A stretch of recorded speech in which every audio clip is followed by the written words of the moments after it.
बिस्मिल्लाहिर्रहमानिर्रहीम, अस्सलामु अलैकुम। मैं हुमारी अली और आप देख रहे हैं मेरा यूट्यूब चैनल। उम्मीद करती हूँ कि अपनी फैमिली के साथ खुश खुरम ज़िंदगी गुजार होंगे इंशाल्लाह ताला। जी, आमिर लियाकत हुसैन की होने वाली चौथी बीवी आरजू के साथ आप सबको पता है कि लीक्ड चैट का मामला, जिसमें आमिर लियाकत जो है वो बहुत ज़्यादा ठरकी बनते हुए उससे तस्वीर मांगते हैं और मामलात को आगे बढ़ाने की बातें करते हैं। उससे मिलने के लिए ये बोल देते हैं कि जी घर पर मुलाकात करनी ज़रूरी है। तो वो सारा मुअम्मा हल हो चुका है। उसके पीछे जो खातून थी जिसने सब कुछ करवाया वो भी खुलकर सामने आ चुकी हैं। तो वीडियो आखिर तक जरूर देखिएगा, इंपॉर्टेंट वीडियो। अगर आपको लगता है कि आपको मेरा यूट्यूब चैनल सब्सक्राइब करना चाहिए तो वो भी करें, ताकि जितनी वीडियोस आप लोगों के लिए बनाई जाती हैं आपको बर वक्त मिलती है। तो आमिर लियाकत हुसैन पर वीडियोस बनाने का मकसद सिर्फ ये है कि रमज़ान आपको पता आ रहा है, बड़ा ही मुकद्दस महीना है और हमेशा हर साल ये जनाब जो है अपनी किसी ना किसी बीवी के साथ बैठते हैं और पहले पूरा साल गंद घोलते हैं। उसके बाद वहाँ पर रमज़ान में बैठ के अपनी नई बीवी के साथ, जो भी उनकी बीवी होती है, अब आपको पता है तूबा का मामला था पिछली बार और अब दानिया का मामला है, तो बैठकर रमज़ान में इस्लाम सिखाने चले जाते हैं। तो इस वजह से इन पर वीडियो बनाने का मकसद यही है कि चैनल वालों को भी शर्म करनी चाहिए, उनको भी थोड़ी शर्म करनी चाहिए। फेक अकाउंट से जी चैट करवाने वाली कोई और नहीं बल्कि आमिर लियाकत हुसैन की दूसरी बीवी तूबा है, जिसने आमिर से उनकी हरकत की वजह से, इन्हीं हरकत की वजह से जो है वो खुला ली थी। आप सबको पता है कि जी आमिर ने जब तूबा से शादी की थी तो तूबा से शादी अभी थोड़े दिन नहीं हुए थे, तो उसके बाद हानिया खान के साथ उन्होंने ना सिर्फ चक्कर चलाया बल्कि उससे शादी भी कर ली थी खुफिया, ये उसका दावा है। अब जब वो खुद भी शादी करने जा रही हैं तूबा, तो आमिर जो है उस पर जना का इल्ज़ाम लगा रहा है, उसको किसी से शादी नहीं करने देना उसको पसंद, और वो बड़े उसको बदनाम करने की कोशिश कर रहा है। तो तूबा ने ना सिर्फ आमिर के साथ आरजू की कहानी डाली बल्कि वो तमाम चैट्स और ऑडियोज जो इसने आरजू के साथ की थी उसको लीक कर दिया है, उसकी असलियत जो है वो सामने ले आई है। अब मैं आपको सारा कहानी सुनाती हूँ आपको, ताकि समझ आ सके और आपको थोड़ा सा समझने में आसानी हो कि जी इन लोगों के साथ हम लोग बैठ के जो है वो दीन सीखते हैं, इन लोगों को हम बिठाते हैं, इनकी टीआरपीज़ आसमान पे चढ़ाते हैं। इन लोगों को जो है जो अपने घर की इज्जतों को, अपनी बीवियों को, अपने बच्चों को इज्जत नहीं दे पाते, वो बाकी किसी की क्या इज्जत करेंगे, आप सोच सकते हैं। अच्छा जी, ना सिर्फ तीसरी शादी होने के बाद आमिर लियाकत हुसैन जो है उसके बाद भी औरतों को देखकर मुसलसल रालें टपका रहे हैं, बल्कि उनसे मुलाकात करने के लिए उनके घर का पता भी पूछते हैं, उनके घर भी जाना चाहते हैं। आप सबको पता है कि जी इसने तीसरी शादी की है और 18 साल लड़की जो है दानिया से इसने तीसरी शादी की है। ये राज जो है वो दानिया भी बता चुकी है कि उसने आमिर से शादी क्यों की। वो कहते हैं ना कि जब हम गंद घोलते हैं ना तो हर जगह हमें गंद ही मिलता है। आप देख लें कि दानिया जो इतनी बचपन का प्यार, बचपन की मोहब्बत की कहानी सुनाती थी, उसने आमिर लियाकत से क्यों शादी की है, उसके मुंह से निकल गया वो सच। और यकीन माने मुझे बड़ी हंसी आ रही थी कि जब हम गंदी हरकतें करते हैं तो फिर हमारे लाइफ पार्टनर भी गंदे ही होते हैं। अच्छा जी, अब वो हर जगह कहानी सुना रही थी। आपको पता है जब शादी होती है कि जी मेरा बचपन का प्यार था, मैं बचपन से उससे मोहब्बत करना चाहती थी, उनको पाना चाहती थी। इस ठरकी की अगर मैं बात करूं तो इस ठरकी को तो कोई जवानी में भी मुंह ना लगाए। पता नहीं वो कौन सी खवातीन है जो इससे बचपन से प्यार करती हैं और फिर शादियां भी कर लेती हैं, अल्लाह बेहतर जानता है। अच्छा, आगे चल के मैं आपको बताऊंगी कि दानिया ने किस चीज़ के लालच में, किसके लालच में आमिर लियाकत से शादी की, और जब आमिर लियाकत को दानिया के लालच के बारे में भी इल्म हुआ तो कैसे उसने यू टर्न लिया और ख़ुद ही अभी आमिर साहब जो अपने जाल में फंस चुके हैं। दूसरी बीवी और जो अभी तीसरी बीवी आई है और जो मुबैना तौर पर इसकी तीसरी बीवी है हानिया, सब जो है मिलकर इसको एक सर्कल में फंसा के जो है इसकी बड़ी दुर्गत बनाने वाले हैं। अच्छा जी, अब ये नहीं चाहता था कि दानिया जो है, जो इसकी तीसरी बीवी है, वो तूबा की तरह इंडस्ट्री में जाए और उसके बाद वहाँ से 9-2-11 हो जाए। तो दानिया जो है वो इसी लालच के तहत जो है उससे शादी की कि जी उसको ख्वाब दिखाए कि मैं तुम्हें जो है इंडस्ट्री में मुतारिफ़ कराऊंगा, अपने साथ रमज़ान ट्रांसमिशन करवाऊंगा, मैं बहुत सारी जगहों पर काम कर रहा हूँ, हर जगह तुम्हें लेके जाऊँगा, तुम जो है वो क्वीन बन जाओगी, जिस तरह से अभी तूबा को बनाने वाला है। एक मैगज़ीन को इंटरव्यू देता है आमिर लियाकत, और जब उसकी नई शादी होती है हर जगह पर जाके इंटरव्यूज़ दे रहा था। आपको याद होगा कि तूबा भी मुख्तलिफ जगहों पर आमिर लियाकत के साथ जाती थी और इंटरव्यूज़ देती थी। इसी तरह से उसने इंडस्ट्री में जो है वो कदम जमाए थे। लेकिन उस वक्त भी लोगों ने बात बोली थी कि जी तूबा तो बड़ी ठीक लगती है, किस तरह से उसने इस तरह के ठरकी शख्स और बड़ी उम्र के शख्स से शादी कर ली। तो लोगों को समझ आ गई थी कि लालच क्या है। लोगों की प्रायोरिटीज़ होती हैं ना, कुछ ख़वातीन जो है लालची नहीं होती, कुछ ख़वातीन लालची होती हैं और फिर लालच का अंजाम आपको पता है कि बुरा ही होता है। वक्त ने ये बात साबित कर दी कि तूबा किस लालच के तहत जो है इंडस्ट्री में उसने कदम जमाने थे, इस लालच के तहत उसने आमिर लियाकत से शादी की थी। अब जी जो तीसरी बीवी है दानिया, उसकी माँ वैसे तो बता रही है कि जी हम लोग जो हैं बड़े पर्देदार लोग हैं, हम लोग जो हैं वो छुप के दानिया बेचारी वीडियोस बनाती है, लेकिन उन्होंने ये कहीं पर नहीं बताया कि आमिर लियाकत से मिलने वो कराची जाया करती थी, इनकी वहाँ पर डेट्स होती थी, ये मुलाकात करते थे, फिर वहाँ पर जो है शादी का फैसला किया गया था। ये बात लड़की दानिया के नाना ने ऑन स्क्रीन बताई हुई है। अब बात ये होती है कि जी इसके मुंह से निकल जाता है दानिया के कि जी आमिर लियाकत ने मुझे कहा था कि मैं आपको इंडस्ट्री में लेकर आऊँगा।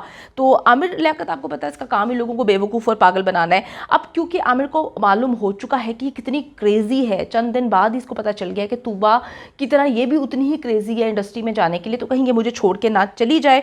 तो फिर इसने जो है वो लोगों के सामने तो इंटरव्यू में कह दिया था कि मैं लेकर आऊँगा, लेकिन जब इसने सोचा तो फिर इसने यू टर्न लिया और बड़ा अजीब किस्म का यू टर्न लेते हुए इसने जो है पहले उर्दू फ्लिक्स में अपने साथ सीरीज़ करवाने के लिए, अपने साथ प्रोग्राम्स और जो है ड्रामे करवाने के लिए इसने यू टर्न लिया। इसने कहा जी मैं उसको नहीं करवाऊंगा। फिर इसने कहा कि जी मेरी बीवी जो है वो तो घरेलू है, हाउस वाइफ है, वो किस तरह से ड्रामों में आ सकती है, वो किस तरह से रमज़ान ट्रांसमिशन में आ सकती है, क्योंकि इसको ये बात पता चल चुकी थी कि रमज़ान ट्रांसमिशन में आने से इन लोगों ने बहुत पैसा कमाना होता है, पूरे साल भर का पैसा इन्होंने वहीं से कमाना होता है। तो जिस तरह से पिछले साल मामला हुआ था, हानिया खान बीच में आ गई थी, एक्सप्रेस में बड़ा तमाशा लगा था, फिर इसका कॉन्ट्रैक्ट रीन्यू नहीं किया गया था इसी वजह से कि इतना गंद घुल गया था। तो समटाइम्स जो लोग समझदार हो जाते हैं वो टीआरपी नहीं बढ़ाते ऐसे लोगों की जो इस तरह से गंदगी मचा रहे हैं। तो जब इसको पता चला कि इसको लोग इस वजह से नहीं रमज़ान ट्रांसमिशन में जो है इसके साथ कॉन्ट्रैक्ट कर रहे हैं क्योंकि ये कह रहा है कि मैं अपनी बीवी को लेकर आऊँगा, इसकी बीवी फजूल हरकत कर रही है इस वक्त टिकटॉक पर, दोनों ने मिलकर बड़ी गंदी वीडियोज़ जो हैं वो लेकर आई। तो अब इसने क्या किया, लोगों तक ये बात पहुंचाना शुरू कर दी कि मैं अपनी बीवी को किसी सूरत नहीं लेकर आऊँगा, मेरी बीवी तो हाउस वाइफ है, वो तो घर में रहती है, वो तो उसका कोई ताल्लुक ही नहीं है इन चीज़ों से, और वो ना इनमें आना चाहती है ना मैं इसको लेकर आना चाहता हूँ। तो ये सारा मामला चल रहा था।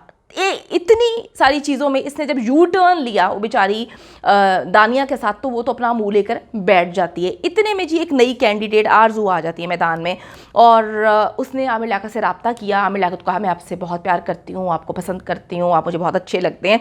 आमिर लियाकत के लिए इतने अल्फाज ही काफ़ी थे, उनका तो दिल, मैं कहती हूँ कि कोई लड़की सामने बस आ जाए, औरत होनी चाहिए, उनका दिल ऐसे निकल के सामने आ जाता है। इन्होंने वैसे अपने जज्बात को एकदम कंट्रोल में किया और कहा जी जल्दी से मुझे तस्वीर भेजें। पहले क्या कहा जरा देखें।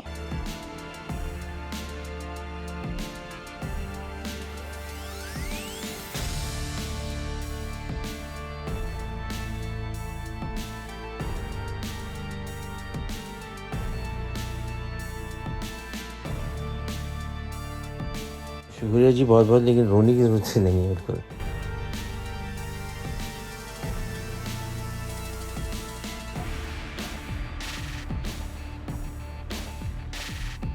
आरज़ू, मैंने आपको ना देखा है ना मेरी आपसे मुलाकात हुई, तो पेरेंट्स क्या बात करें, आप मुझे तस्वीर भेजें अपनी या को मैं भेज, ऐसे कैसे पेरेंट्स बात करें।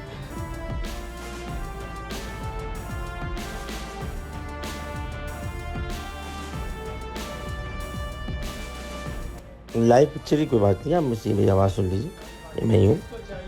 तो इसलिए मैंने कहा कि वो इस तरह नहीं होती बात ना, तो मुझे बताइएगा। ऐसे आमिर लियाकत हुसैन ने दो जुमले बड़े मज़ेदार किए।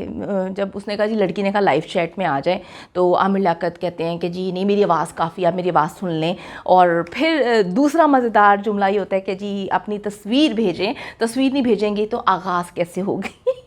उस लड़की ने बड़ी प्यारी सी एक तस्वीर भेजी, जैसी तस्वीर भेजी आमिर लियाकत की और रालें टपकना शुरू हो गई। तो अब इन्होंने घर पे मिलने का स्टार्ट करना शुरू कर दिया। इनको जनाब को ये नहीं पता था कि ये सारा का सारा इनको ट्रैप किया जा रहा है। तो इतने सस्ते तरीन इंसान है कि मैं कहती हूँ अगर कोई लड़का भी लड़की बन के जो है इनको थोड़ा सा इनसे फ्लर्ट कर दे, थोड़ी सी प्यार मोहब्बत की बातें कर दे कि भाई आप मुझे बड़े अच्छे लगते हैं। इंसान को वैसे शीशे में अपने आप को देखना चाहिए। आप अंकल कहीं से लगते हैं कि कोई भी लड़की, कोई अंधी लड़की आप पर फिदा हो सकती है, आपकी जो हरकत है, आपकी जो करतूत है, आप अपने बच्चों के साथ जो सलूक कर चुके हैं, आप अपनी बीवियों के साथ जो सलूक कर चुके हैं। और बड़ी अजीब बात है कि आप यहाँ पर छोटी छोटी उम्र की लड़कियों से शादी करते हैं और फिर आप कुरान और सुन्नत की बातें करते हैं। तो आपको ज़रा सा अपने आप का एनालिसिस करना चाहिए, देखना चाहिए कि कहीं से कोई लड़की अगर अंधी होगी तो वो आपसे जो है प्यार भी करेगी, शादी भी करेगी। अगर अंधी नहीं होगी तो वो आपको अंकल ही कहेगी। तो ये सारा ट्रैप का मामला इस तरह से हुआ कि तूबा ने ये ऐसे करके फेंका था था, क्योंकि तूबा को हर जगह पे बदनाम करने की कोशिश कर रहे थे, बल्कि बदनाम कर रहे थे कि वो फलां के साथ भाग गई है, वो जना करेगी, वो शादी नहीं कर सकती। तो तूबा ने जब ये सारी हकीकत, अब ये देखे ना, ऑडियो भी लीक हो गई, मैसेज भी लीक हो गया, आमिर लियाकत इस वक्त जो है चुप करके बैठ गए, इस पर बात ही नहीं कर रहे। उनको जो उन्होंने गंद घोला था वो सामने आ गया। तो अब उनकी तीसरी बीवी दानिया जो है वो भी काफ़ी नाराज़ है। दूसरी बीवी तूबा ने ऐसा गेम खेला कि हम सबको तो बड़ी एंटरटेनमेंट का सामान मिला, लेकिन पता चला कि शख्स इतना ठरकी है कि ये अभी शादी करे ना, शादी के 2 घंटे बाद अगर कोई लड़की कह देना ऐसे आप मुझे बड़े पसंद है, तो ये राले टपकाता हुआ पागलों की तरह उसके पीछे पड़ जाएगा। लड़की होनी चाहिए, औरत होनी चाहिए, आमिर लियाकत हुसैन को कोई फ़र्क नहीं पड़ता कि वो क्या कर रहे हैं, उनकी क्या पोजीशन है, उनके लिए सिर्फ औरत होनी चाहिए। उनकी ठरक जो है रालों की सूरत में टपकना शुरू हो जाती है, वो टपकाना शुरू कर देती है। अल्लाह ताला ऐसे लोगों से बचाए, और अल्लाह ताला ऐसे लोगों से जो है रमज़ान ट्रांसमिशन को बचाए कि किस तरह से मुंह उठा के आ जाते हैं और आप लोग जो है इनको आसमान पे बिठा देते हैं। तो ये है जी इस सारी रिकॉर्डिंग्स की असलियत। आपने भी इंजॉय किया होगा जिस तरह से मैंने बहुत इंजॉय किया। उम्मीद करती हूँ कि वीडियो पसंद आई है। कमेंट सेक्शन में जाके जल्दी से अपनी राय का इजहार करें, वीडियो को ज़्यादा से ज़्यादा शेयर करें, मेरे चैनल को सब्सक्राइब करें। और पाकिस्तान एक खूबसूरत मुल्क है, उस खूबसूरत मुल्क के हवाले से मैंने एक चैनल बनाया है, उसको पिन कर दिया है, लिव लाइक मारिया, जल्दी से जाके उसको भी सब्सक्राइब कर लें।